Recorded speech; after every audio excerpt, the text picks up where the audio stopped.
Leviticus chapter 14. Then the Lord spoke to Moses, saying, This shall be the law of the leper for the day of his cleansing. He shall be brought to the priest.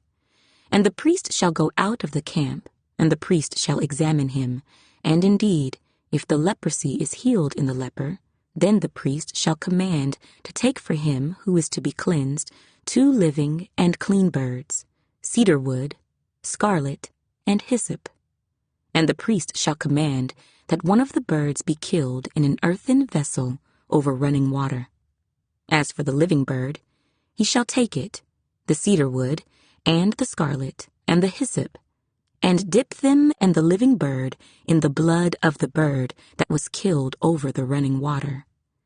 And he shall sprinkle it 7 times on him who is to be cleansed from the leprosy, and shall pronounce him clean, and shall let the living bird loose in the open field. He who is to be cleansed shall wash his clothes, shave off all his hair, and wash himself in water, that he may be clean.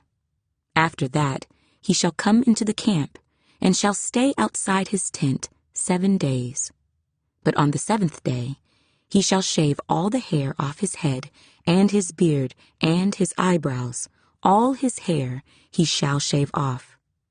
He shall wash his clothes, and wash his body in water, and he shall be clean.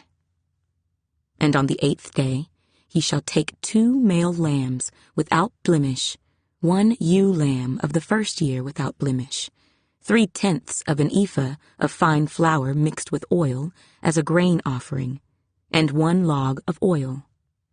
Then the priest who makes him clean shall present the man who is to be made clean, and those things, before the Lord, at the door of the tabernacle of meeting. And the priest shall take 1 male lamb, and offer it as a trespass offering, and the log of oil, and wave them as a wave offering before the Lord. Then he shall kill the lamb in the place where he kills the sin offering and the burnt offering, in a holy place. For as the sin offering is the priest's, so is the trespass offering. It is most holy.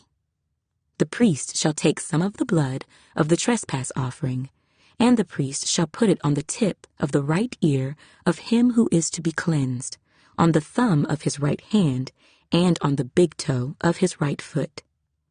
And the priest shall take some of the log of oil, and pour it into the palm of his own left hand. Then the priest shall dip his right finger in the oil that is in his left hand, and shall sprinkle some of the oil with his finger 7 times before the Lord. And of the rest of the oil in his hand, the priest shall put some on the tip of the right ear of him who is to be cleansed, on the thumb of his right hand, and on the big toe of his right foot, on the blood of the trespass offering. The rest of the oil that is in the priest's hand he shall put on the head of him who is to be cleansed, so the priest shall make atonement for him before the Lord. Then the priest shall offer the sin offering, and make atonement for him who is to be cleansed from his uncleanness. Afterward he shall kill the burnt offering, and the priest shall offer the burnt offering and the grain offering on the altar. So the priest shall make atonement for him, and he shall be clean.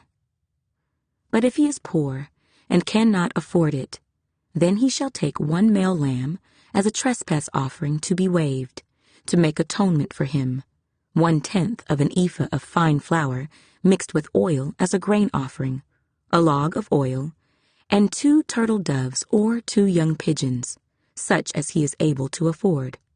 1 shall be a sin offering, and the other a burnt offering.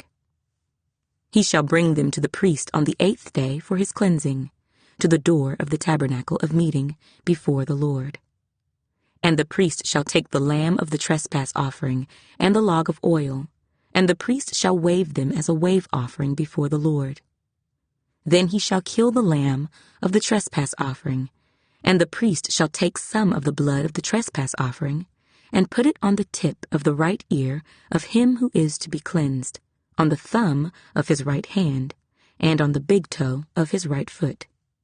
And the priest shall pour some of the oil into the palm of his own left hand.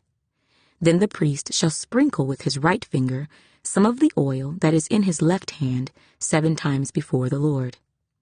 And the priest shall put some of the oil that is in his hand on the tip of the right ear of him who is to be cleansed, on the thumb of the right hand, and on the big toe of his right foot, on the place of the blood of the trespass offering.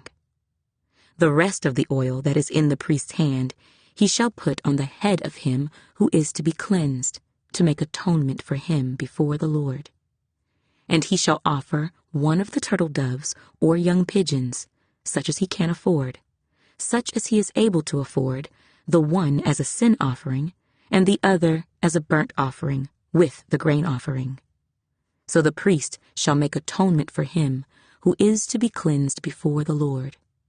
This is the law for one who had a leprous sore, who cannot afford the usual cleansing.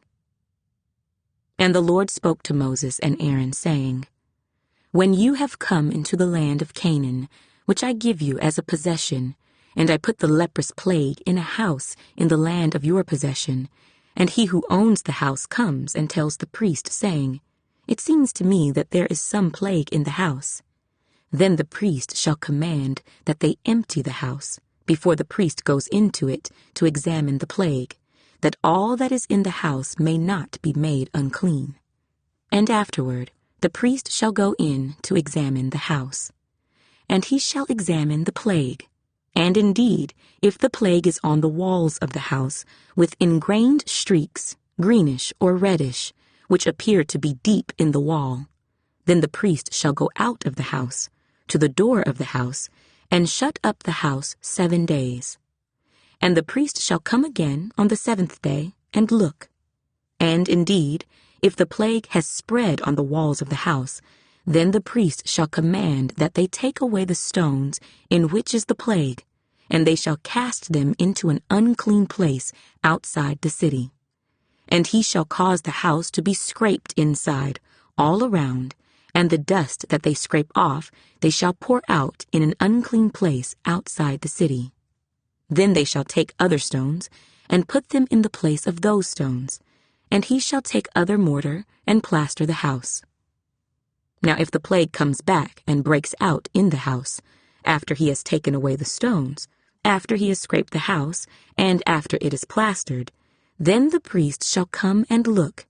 And indeed, if the plague has spread in the house, it is an active leprosy in the house. It is unclean. And he shall break down the house, its stones, its timber, and all the plaster of the house, and he shall carry them outside the city to an unclean place. Moreover, he who goes into the house at all, while it is shut up, shall be unclean until evening. And he who lies down in the house shall wash his clothes, and he who eats in the house shall wash his clothes. But if the priest comes in and examines it, and indeed the plague has not spread in the house after the house was plastered, then the priest shall pronounce the house clean, because the plague is healed. And he shall take, to cleanse the house, 2 birds, cedar wood, scarlet, and hyssop. Then he shall kill one of the birds in an earthen vessel over running water. And he shall take the cedar wood, the hyssop, the scarlet, and the living bird, and dip them in the blood of the slain bird and in the running water, and sprinkle the house 7 times. And he shall cleanse the house with the blood of the bird, and the running water, and the living bird, with the cedar wood, the hyssop, and the scarlet. Then he shall let the living bird loose outside the city in the open field, and make atonement for the house, and it shall be clean. This is the law for any leprous sore and scale, for the leprosy of a garment and of a house, for a swelling and a scab and a bright spot, to teach when it is unclean and when it is clean.